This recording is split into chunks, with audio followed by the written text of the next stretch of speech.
press the bell icon on the YouTube app and never miss another update.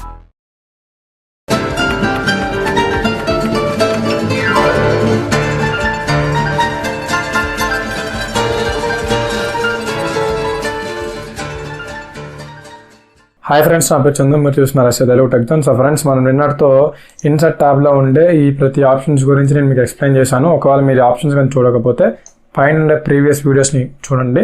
So ఇప్పుడు మనం ఏంటంటే page లేఅవుట్లోకి options చెప్పుకోవడానికి enter అవుదాం.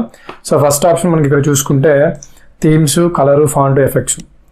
Themes అనే గ్రూప్లో ఉండే ఆప్షన్ గురించి మాట్లాడుకుందాం. సో బేసికల్గా ఈ ఆప్షన్ గురించి మీకు ఈజీగా చెప్పేస్తుంది. ఏం లేదు, థీమ్స్ అంటే మీరు ఇక్కడ మీకున్న డేటా కానీ సంథింగ్ డేటా ఉంది కదా. సో మీకున్న డేటాలో మీరు థీమ్స్ని అప్లై చేస్తే దీనికి ఉండే ఫాంట్, దీనికి ఉండే ఫార్మాట్ మారుతుంది. అంతే, అంతకుమించి ఇంకేనా. చూడండి, ఇప్పుడు సపోజ్ నేను ఇప్పుడు థీమ్స్ క్లిక్ చేసి చూడండి, నేను ఏ ఫార్మాట్లో అంటే ఇప్పుడు నేను ఒకటి ఇక్కడ డ్రాగ్ చేస్తున్నాను. సో నాకు ఫార్మాట్ అయితే చేంజ్ అవుతుంది. మీరు ఇక్కడ గమనిస్తున్నారా? ఈ విధంగా మనకి నచ్చిన ఫార్మాట్ని మనం ఇన్సర్ట్ చేసుకోవచ్చు. సపోజ్ నాకు ఈ ఫార్మాట్ నచ్చింది అనుకుందాం, దీన్ని క్లిక్ చేస్తే నాకు ఈ ఫార్మాట్ అనేది సెలెక్ట్ అయింది. నెక్స్ట్ అదేవిధంగా దీనికి ఉన్న కలర్స్, ఒకవేళ నాకు కానీ కలర్స్ కూడా మళ్ళీ మనం మార్చుకోవచ్చు. మనం కలర్స్ని చేంజ్ చేయొచ్చు. ఇంకా ఇన్సర్ట్ కలర్స్ ఉంటే ఇక్కడ ఇంకా ఇన్సర్ట్ కలర్స్లోకి వెళ్ళి మార్చుకోవచ్చు. నెక్స్ట్ అదేవిధంగా ఇక్కడ ఎఫెక్ట్స్ ఉంది కదా, ఫాంట్స్లోకి వెళ్తే మీకు ఫార్మాట్ నచ్చింది కానీ ఫాంట్ నచ్చలేదు అనుకోండి. సో మీరు ఇక్కడికి వచ్చేసి మీరు ఫాంట్ని చేంజ్ చేసుకోవచ్చు. ఇప్పుడు సపోజ్ నాకు ఇక్కడ ఏరియల్ బ్లాక్ ఉంది, ఇప్పుడు దీనికి ఫాంట్.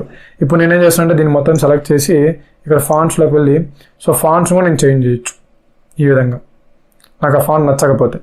ఓకేనా? సో అలా. నెక్స్ట్ అదేవిధంగా ఇక్కడ మనకి ఎఫెక్ట్స్ ఉంది. ఈ ఎఫెక్ట్స్లో కూడా సేమ్ ఉంది, ఇక్కడ చేంజెస్ నోటీస్ చేయొచ్చు. ఇప్పుడు మనకి ఎసెన్షియల్ అనే ఎఫెక్ట్ ఉంది ఇక్కడ. సో మనం దీన్ని ఏంటంటే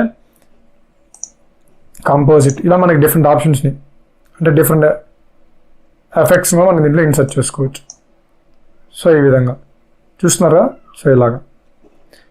సో ఈ విధంగా మనం ఏంటంటే మనకున్న డేటాని మనం థీమ్స్ని అప్లై చేసి దానికి ఉన్న ఫార్మాట్, దానికి ఉన్న ఫాంట్, దానికి ఉన్న కలర్ని మనమైతే మార్చుకోవచ్చు. నెక్స్ట్ అదేవిధంగా మనకి దీనికి ఏ కలర్ కావాలో మనం దీన్ని మొత్తం సెలెక్ట్ చేసుకొని మీకు ప్రీవియస్ వీడియో చెప్పినట్టు హోమ్ టాబ్లో మనకి ఇక్కడ ఆప్షన్స్ ఉన్నాయి కదా ఫాంట్ గ్రూప్లో, వీటి ద్వారా మనం కలర్స్ అవి ఇవి అప్లై చేసుకోవచ్చు.